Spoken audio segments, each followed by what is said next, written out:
Karena kami adalah partai rakyat, sehingga tidak dengan saat ini tetap mereka datang.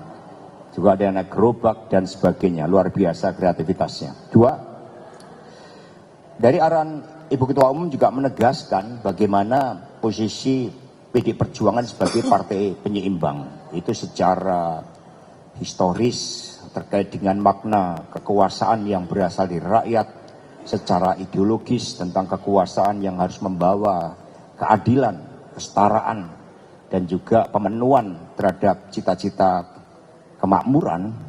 Ibu Mega mengingatkan bahwa posisi sebagai penyeimbang itu bekerja dalam demokrasi Pancasila.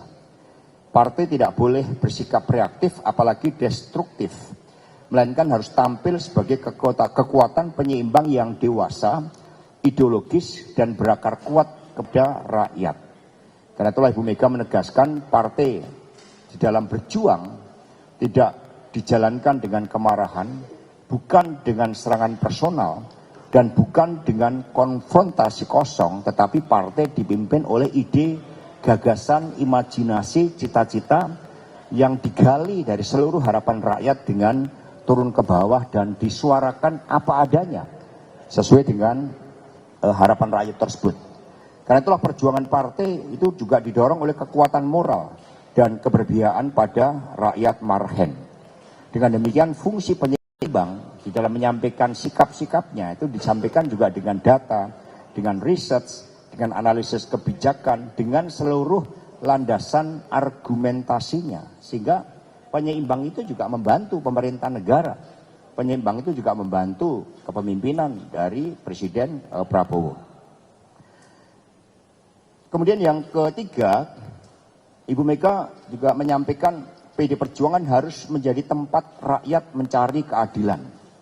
Ini sangat jelas dari apa yang disampaikan oleh Bung Karno bahwa perjuangan sejati itu dimulai dari bawah, dari rakyat yang tertindas dan terpinggirkan.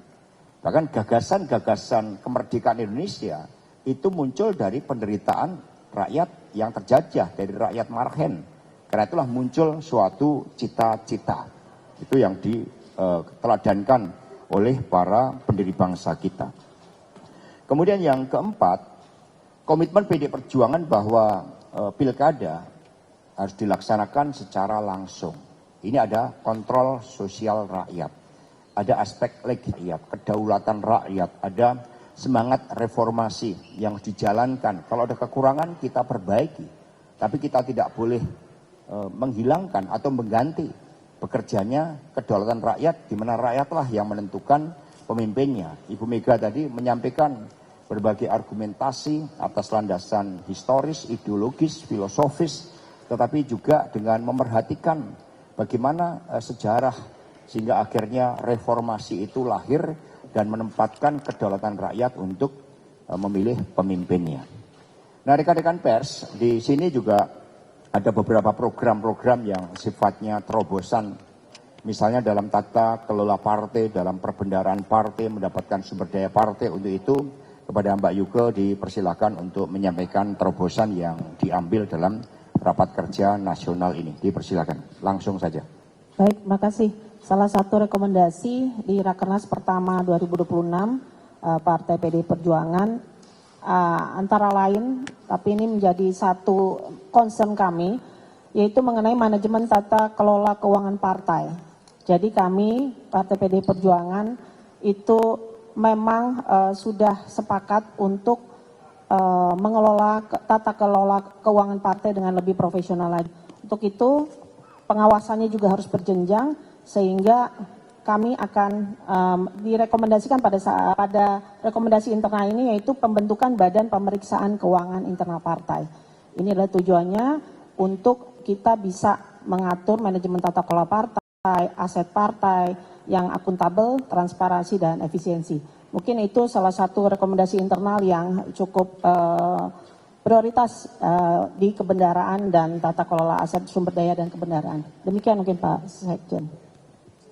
Baik, selanjutnya kepada Pak Andreas terkait juga dengan yang ditunggu-tunggu publik, kalangan civil society, mahasiswa, dan seluruh masyarakat Indonesia terkait dengan pilkada. Dipersilakan. Andreas dan Mbak Yuka, aku Tohirin dari cnnindonesia.com. Ada 3 pertanyaan, 2 diantaranya terkait rekomendasi 21 rekomendasi hasil Rakernas, dan 1 lagi mungkin soal pilkada.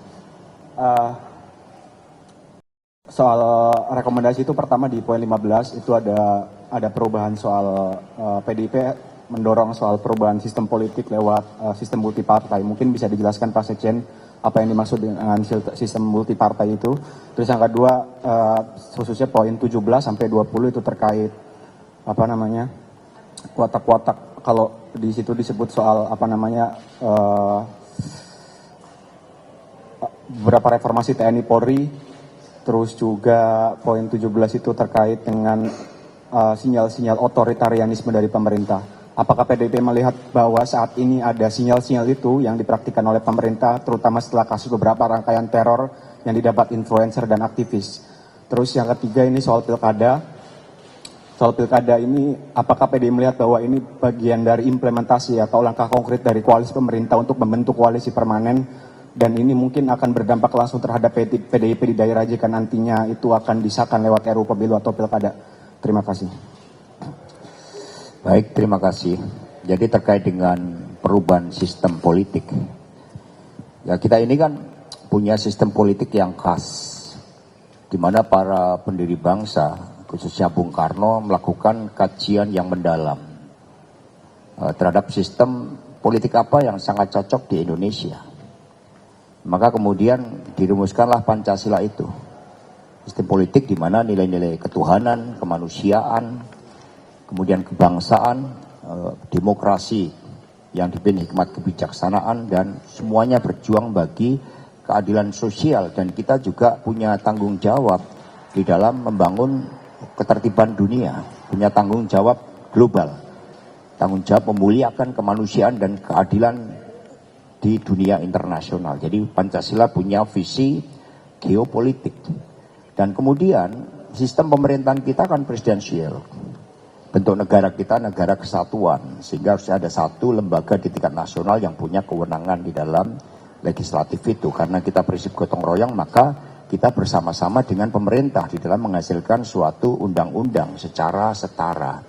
Nah, sistem presidensial ini dalam praktek itu memerlukan padanan multipartai sederhana. Karena itulah penyempurnaan sistem politik itu juga bersamaan harus dengan sistem hukum. Kalau dalam pilkada kritik kita itu karena biaya tinggi, ya ketika sistem hukum tidak berkeadilan, hukum dalam praktek tidak berkeadilan, maka apapun menjadi biaya tinggi. Logistik kita biaya tinggi, investasi kita biaya tinggi, distribusi pangan menjadi biaya tinggi. Itu akibat sistem hukum yang di dalam Rakernas ini berdasarkan masukan para pakar melalui FGD, kita tahu bagaimana kita punya suatu desain bahwa sistem politik ini harus bersamaan dengan reformasi sistem hukum. Nah, kemudian juga partai politiknya harus berbenah. Maka banyak sekali program-program perbaikan di internal partai. Di dalam fungsi pendidikan, kaderisasi itu juga bagian dari penyempurnaan politik. Juga dalam praktek tata pemerintahan negara. Di dalam best practices sistem presidensial itu memerlukan multi-partai sederhana. Kita ini kan multi-partai kompleks. Maka bagaimana konsolidasi demokrasi melalui pendidikan politik rakyat. Bukan dengan cara orde baru melalui fusi partai yang dipaksakan menggunakan force. Kita menggunakan instrumen demokrasi rakyat yang memilih partai politik. Maka cita-cita yang ingin kita dorong adalah bagaimana sistem presidensial padannya adalah multi-partai sederhana. Instrumen demokrasinya banyak yang kita pakai, tetapi yang sangat mendesak adalah reformasi sistem hukum nasional. Dan kemudian terhadap TNI dan Polri, mengapa kita ada rekomendasi di situ? Karena sama, ini adalah dalam spirit reformasi, di mana kekuasaan di dalam sistem demokrasi hasil reformasi menempatkan TNI sebagai kekuatan pertahanan, bukan instrumen politik kekuasaan politik praktis. Itu yang kemudian kami mengingatkan punya tanggung jawab untuk hal tersebut. PD Perjuangan bercita-cita dengan pemikiran geopolitik Soekarno ingin membangun kekuatan TNI yang sangat disegani. Karena kita mampu membawa misi perdamaian dunia. TNI kita sangat profesional, kemudian juga kemampuan ya di dalam strategi, postur, merancang postur, doktrin itu dikenal sangat membanggakan. di dunia internasional. Ini yang akan didorong oleh PD Perjuangan, termasuk modernisasi alutsistanya. Karena itu tugas utamanya, melindungi segenap bangsa seluruh tumpah darah Indonesia. Kemudian Polri juga jangan jadi instrumen dalam kekuasaan politik untuk praktis, untuk kepentingan election misalnya. Maka muncul presiden sendiri yang membentuk tim reformasi Polri. Kami memberikan dukungan terhadap keputusan dari Presiden Prabowo untuk melakukan reformasi Polri. Kami memberikan suatu kerangka dari aspek konstitusi, kemudian harapan rakyat dalam reformasi itu. Nah, tentang authoritarian populisme itu kan ada bukunya Stephen Levitsky. Itu terjadi di banyak kecenderungan karena praktek-praktek demokrasi yang lama berlangsung dengan elektoral di situ, kemudian tanpa pelembagaan, tanpa penguatan hukum, penguatan etika moral, ternyata juga bisa menggeser. Apa yang terjadi di Amerika Serikat di dalam kritik buku Stephen Levitsky ini, How Democracy Dies. Di situ jelas bahwa ternyata di negara kampiun demokrasi pun bisa terjadi pergeseran karena persoalan etika moral dari pemimpin yang dijabarkan di dalam sistem sosial kemasyarakatannya. Padahal etika, nilai moral, termasuk untuk tidak campur tangan terhadap kedaulatan lembaga-lembaga tinggi negara yang lain, itu ternyata menjadi benteng yang sangat ampuh. Maka Rakernas ini mengingatkan hal-hal yang sangat fundamental tersebut, bahwa kita ini dengan reformasi sudah punya komitmen sebagai negara demokrasi tentang pengaturan-pengaturan kekuasaan negara satu dengan yang lainnya, ada etika untuk tidak saling mengintervensi, ada etika untuk semuanya mendepankan kepentingan rakyat. Garis-garis itulah yang ditekankan oleh PDI Perjuangan, dan Rakernas ini adalah forum seluruh kader partai. Kami menerima masukan mereka. Tim steering committee pun itu menyusun segala sesuatunya itu berdasarkan sidang-sidang komisi. Dari malam sampai ada yang sampai jam 1 malam, itu semua ada yang berdebat dan merumuskan gagasan-gagasan terbaik, dan juga ada pakar yang kita hadirkan. Terima kasih. Ya, silakan. Pilkada. Ya, tentang tadi koalisi permanen tadi ya. Ya, dalam sejarah politik Indonesia, kalau kita perhatikan belum pernah terjadi koalisi permanen. Yang ada ya adalah ya kalau PDI Perjuangan kami menyebut itu ya kerjasama antar partai. Textbook koalisi itu hanya ada di dalam sistem parlementer. Kalau you cek di mana saja, yang ada itu hanya di sistem parlementer, yang namanya koalisi itu. Sementara di sistem presidensil multipartai, ya orang berupaya untuk apa? Ya bekerja sama untuk, tapi ya apakah apa yang dimaksudkan dengan koalisi permanen, apakah untuk selama-lamanya? Mungkin keinginan para politisi ya silakan, tapi kami tidak ikut campur soal itu. Gitu. Sehingga PDI Perjuangan ada di luar pemerintahan, dan kami ya memposisikan diri sebagai ya partai penyeimbang tadi gitu, dan tidak menyebut diri sebagai partai oposisi. Itu poin apa sikap PDI Perjuangan di dalam sistem politik yang berjalan saat ini yang kita praktikkan, dan itu sesuai dengan nilai-nilai Pancasila yang kita pegang sebagai dasar negara kita. Baik, terima kasih. Yang lain? Izin Mas Hasto, Pak Jarod, Pak Andreas, dan Bu Yuke. Saya Abid dari kumparan.com. Tadi kan diceritakan tadi pagi, sepertinya kita semua merasakan sulitnya untuk datang ke sini karena kanan kiri kebanjiran. Nah, di PDIP sendiri ini kan gubernur dan wakil gubernurnya adalah kader PDIP. Nah, di atas di 3 jam Ibu memberikan pengarahan itu, apakah ada pengarahan-pengarahan khusus untuk Mas Pram dan Pak Rano terkait apa yang terjadi tadi pagi gitu? Terima kasih, itu aja. Ya, tadi ada, ini hebat banget ini, bisa dengar. Jadi Ibu langsung berdiskusi sama Mas Rano Karno. Lalu Mas Rano juga menyampaikan, karena sebelumnya kami ini kan ada sering diskusi best practices kepala daerah. Maka Mas Rano Karno menyampaikan bahwa ya tantangan-tantangan ini itu yang menjadi concern dari Mas Pram dan juga Mas Rano. Maka ketika terjadi banjir atau kemudian hujan deras, itu mereka punya upaya untuk mendorong bagaimana titik-titik genangan itu diidentifikasi langsung. Ini kan sejak zaman Pak Ahok dan Pak Jarot dulu. Nah, ini nanti Pak Jarot yang akan menyampaikan. Hanya saya cerita dialog Ibu dengan Pak Rano tadi. Dan mereka yang di lapangan itu langsung punya otoritas untuk titik-titik genangan itu harus segera diatasi. Kalau Bu Risma langsung membuat sodetan di lapangan di situ. Jadi sodetan di lapangan sehingga cepat kering, tapi itu diidentifikasi sebabnya. Itu nantilah kemudian menjadi rancangan policy. Ini yang sifatnya semacam titik-titik genangan. Tetapi harus ada desain policy-nya. Dari waduknya, dari kemudian sistem untuk irigasinya, dari mengatasi kenaikan muka air laut, yang mana itu bukan semata-mata persoalan di Jakarta, itu menjadi bagian dari global warming. Maka Pak Jarot silakan, karena beliau ini gubernur dan wakil gubernur Jakarta juga, silakan.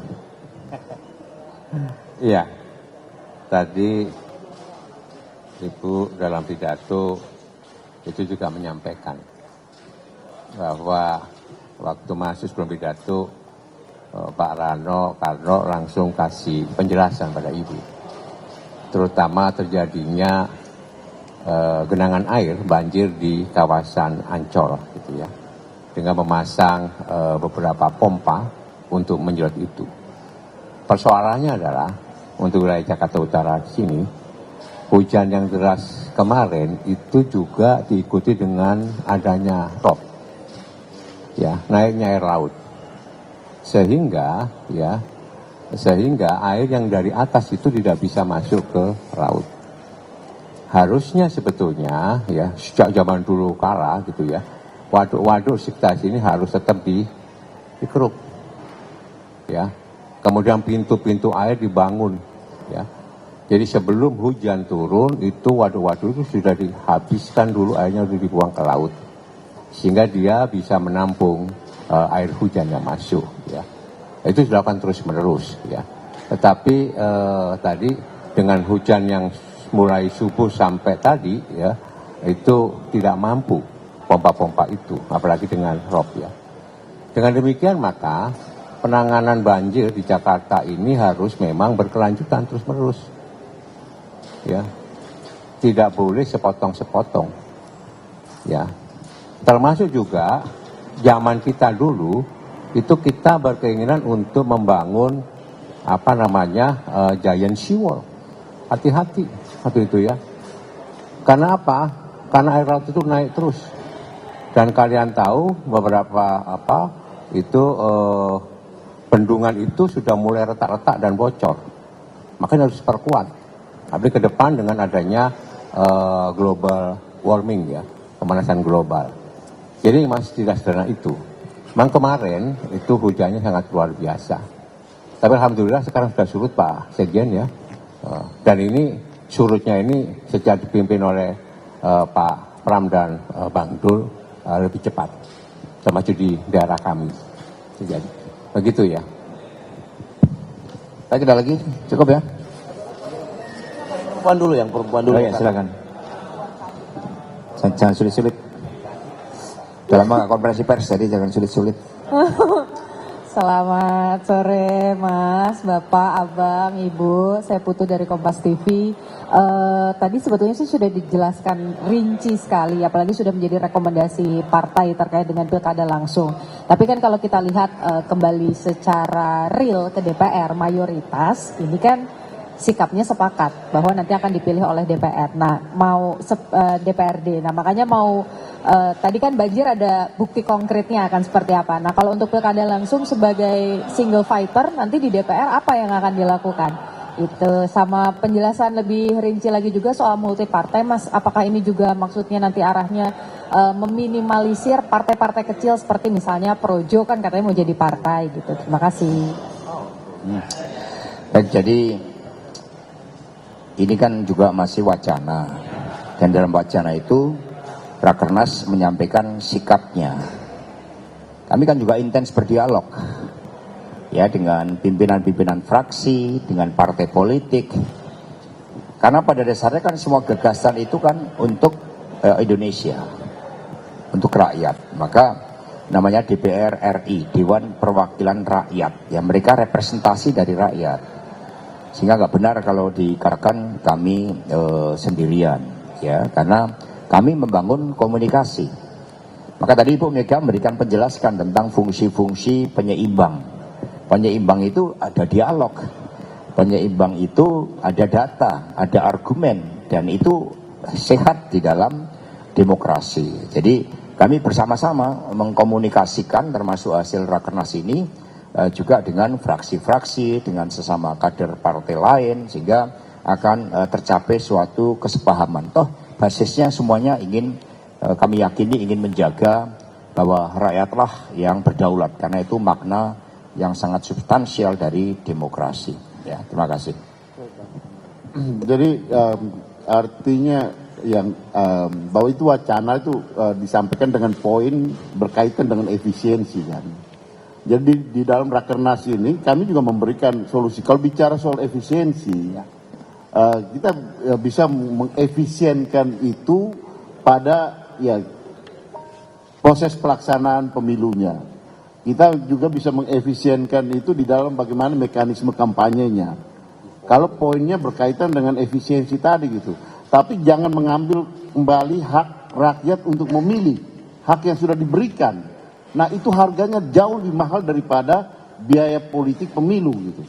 Nah itu poin yang disampaikan oleh PDIP pesan di dalam poin ke-14 ini gitu. Dan itu yang ingin kita dialogkan dengan masyarakat, dialogkan dengan teman-teman. Sebagai kawan yang baik kan kita memberitahu gitu. Artinya ya kita tidak melihat bahwa mereka yang ya menyampaikan mau menarik kembali suara itu adalah musuh gitu. Tapi kawan yang baik adalah memberitahu supaya jangan sampai ini menjadi bencana politik untuk kita semua. Kalau soal multi partai, kalau di dalam secara teoritik ya, untuk menyederhanakan multi partai itu melalui sistem melalui administrasi proses politik, yaitu ketika pendaftaran, jangan terlalu memudahkan pendaftaran partai politik itu. Jadi perketat persyaratan untuk pendaftaran keikutsertaan di dalam pemilu itu secara administratif. Ya. Kemudian penyederhanaan itu juga bisa melalui threshold. Dengan tujuannya itu adalah mengefektifkan dan mengefisienkan proses pengambilan keputusan di dalam parlemen nanti, di dalam sistem pemerintahan dan parlemen nanti. Gitu. Kenapa? Pengalaman kita selama ini banyak partai yang katakanlah memperoleh suara dengan persentase kecil. Nah, sulit dia memenuhi jumlah fraksi-fraksi yang ada, apalagi dengan jumlah komisi yang begitu banyak sekali. Sekarang, kalau dia tidak mencapai 13 kursi misalnya, bagaimana dia memenuhi komisi dan tugas-tugas yang ada gitu. Sehingga nanti banyak yang terjadi adalah banyak anggota yang datang hanya untuk tanda tangan, pindah dari satu komisi ke komisi yang lain gitu. Nah, ini kita bicara soal efektivitas di dalam pengambilan keputusan gitu. Jadi maksud daripada ya multi partai dengan sederhana itu adalah efektivitas di dalam proses pengambilan keputusan dan bagaimana caranya secara administratif dan secara politis seperti tadi gitu. Tambahan sedikit ya untuk Mbak Putu ya.